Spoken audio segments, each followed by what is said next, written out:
చేసిన ఇంకను చేయుచుండిన ప్రేమను బట్టి మీరు చేసిన ఉపకారములను మరచిపోవడానికి దేవుడు అన్యాయస్తుడు కాదు. అంటే ఏంటి?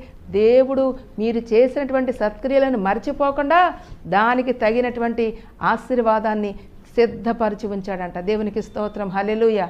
ఆయన న్యాయవంతుడు. యెహోవానగు నాకు న్యాయము తీర్చుట నాకు ఇష్టం అంటున్నాడు. ఏంటంటే ఆయనకి న్యాయము తీర్చుట ఆయనకి ఇష్టం. నువ్వు ఎంతో కష్టపడి ఎంతో ప్రేమించి నువ్వు ఎంతో ప్రేమను వారికి పంచిపెట్టుచున్నప్పుడు దేవుడు చూసి చూడనట్టు ఊరుకునేవాడు కాదు. ఆయన అన్యాయస్తుడు, అంతకంటే కాదు. కాబట్టి నువ్వు మేలు చేస్తే, నువ్వు ఇంత మేలు చేస్తే దేవుడు ఏం చేస్తాడు? తన హస్తబలము కొలది మన జీవితాలలో కార్యాలను జరిగిస్తాడు. ఎంత హస్తం అండి? యెహోవా హస్తము సాహస కార్యములను జరిగిస్తుంది.